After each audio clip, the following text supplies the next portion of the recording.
अशोक गहलोत ने किया सचिन पायलट का करियर तबाह। अब कभी मुख्यमंत्री नहीं बन पाएंगे सचिन पायलट। राजस्थान में कांग्रेस की अंदरूनी लड़ाई अब हर हाल में आर पार के युद्ध में तब्दील हो चुकी है। मुख्यमंत्री अशोक गहलोत के बयान के जवाब में आखिरकार उनके जूनियर नेता सचिन पायलट भी फट पड़े। सचिन ने पहली बार गहलोत पर सीधे वार किए। वार और व्यंग पहले भी वे कर चुके, लेकिन बचकर इधर उधर से करते रहे। इस बार ऐसा नहीं। पहले गहलोत ने कहा था कि भाजपा से जिन कांग्रेस विधायकों ने पैसा ले रखा है वे लौटा दे, क्योंकि किसी का पैसा रखना नहीं चाहिए। पैसा किसी और का हमारे पास हो तो हम खुलकर काम नहीं कर पाते। एक तरह का दबाव हम पर हमेशा बना रहता है। जवाब में सचिन ने भयंकर पलटवार किया। कहा, जो मुख्यमंत्री अपने ही विधायकों पर इस तरह के आरोप लगाता फिरे, उससे आखिर क्या और किस तरह की उम्मीद की जा सकती है। आरोप भी उन विधायकों पर जिन्होंने उन्हें मुख्यमंत्री की इस कुर्सी तक पहुंचाया। इतना ही नहीं, सचिन पायलट ने यह तक कह दिया कि जिनका पूरा जीवन ही पैसे के दम पर टिका हो, उन्हें उम्र भर पैसे के अलावा कुछ नहीं सूझता। इसलिए मुख्यमंत्री ऐसा कह रहे हैं तो इसमें कोई अचरज की बात नहीं है। सचिन इस बार गहलोत के बयानों से बुरी तरह आहत दिखे। उन्होंने कहा, हम भी बड़े बड़े पदों पर रहे हैं, हम भी वर्षों से सार्वजनिक जीवन में हैं।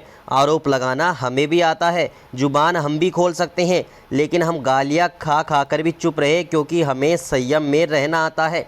बार बार अपने ही विधायकों पर आरोप लगाते रहकर आखिर आप करना क्या चाहते हैं, किसे और क्या दिखाना चाहते हैं, कुछ तो स्पष्ट कीजिए।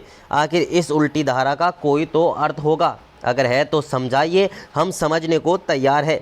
सचिन ने कहा कि मैं जब डिप्टी सीएम था, मुझ पर राष्ट्रद्रोह की धारा तक लगाने की कोशिश की गई थी। आखिर मेरा कसूर क्या था? हम दिल्ली में कांग्रेस आलाकमान को शिकायत करने जा रहे थे।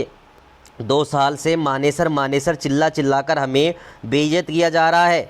कब तक सहे, क्यों सहे? हम भी पार्टी के सिपाही है, कार्यकर्ता है, क्यों चुप रहे और कब तक रहे? खैर, यह हुई सचिन की बात। अब जिस मानेसर के नाम पर सचिन इतने आग बबूला हो रहे हैं, वह इतनी सीधी बात भी नहीं है जितने सीधे तरीके से सचिन ने बताई है। कुछ तो गड़बड़ थी। क्या थी ये सचिन और गहलोत से ज़्यादा कोई नहीं जान सकता। लेकिन सच ये है कि अब सचिन और गहलोत की लड़ाई जिस मुकाम पर पहुंच गई, वहां किसी तरह के कोई समझौते की गुंजाइश नहीं रह गई है। अब न कोई पक्ष झुकने वाला है और न ही किसी मोड़ पर कोई पक्ष रुकने वाला है। अब हम आपको बताते हैं कि अशोक गहलोत कैसे सचिन पायलट का करियर तबाह करने जा रहे हैं। दोस्तों, सबसे पहले तो सचिन पायलट पार्टी के विरुद्ध चल रहे हैं। वो लगातार धरना प्रदर्शन कर रहे हैं। वसुंधरा राजे के खिलाफ, भाजपा सरकार के खिलाफ लगातार धरना कर रहे हैं, लेकिन आला कमान इससे जरा भी खुश नहीं है। आला कमान ने पहले ही चेता दिया कि ये धरना जो है ये पार्टी के विरुद्ध है, सचिन पायलट को इसे रोक देना चाहिए। लेकिन सचिन पायलट ने ऐसा कुछ नहीं किया।